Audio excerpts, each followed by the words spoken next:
তুমি যদি নিজেকে ব্যর্থ মনে করো, তাহলে আজকের এই কথাগুলো তোমার জন্য শেষ সুযোগ। তুমি অনেকবার চেষ্টা করেছো, অনেকবার হেরেছো। মানুষ তোমাকে নিয়ে হাসছে, তোমাকে ছোট করেছে। তুমি ভাবছো আমাকে দিয়ে আর কিছু হবে না, আমার জীবন শেষ। কিন্তু একটা কথা শুনো, এটাই তোমার শেষ না, এটাই তোমার নতুন শুরু।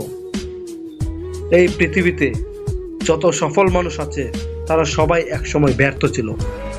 কেউ একবার না, 10 বার হেরেছে।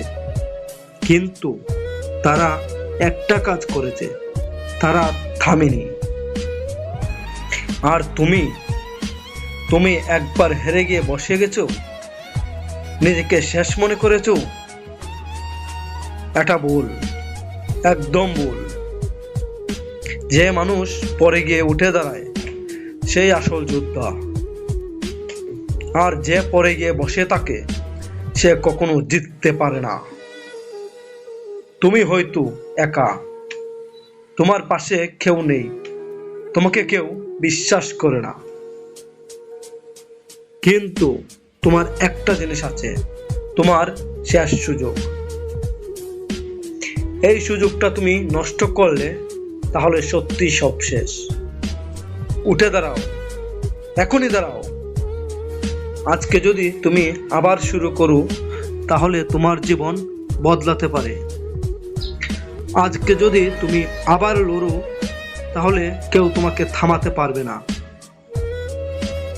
মনে রাখো, এ পৃথিবী দুর্বলদের জন্য না, এ পৃথিবী শুধু তাদের জন্য যারা শেষ পর্যন্ত লড়াই করে।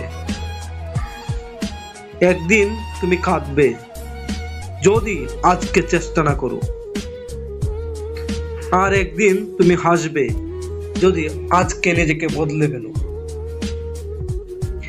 এখন সিদ্ধান্ত তোমার, তুমি কি হাল ছাড়বে নাকি শেষবারের মতো চেষ্টা করবে। মনে রাখো, এটাই তোমার শেষ সুযোগ। এই সুযোগটা কাজে লাগাও, নিজেকে প্রমাণ করো। কারণ শেষ পর্যন্ত জিতবে সেই যে শেষবার চেষ্টা করতে ভয় পায় না।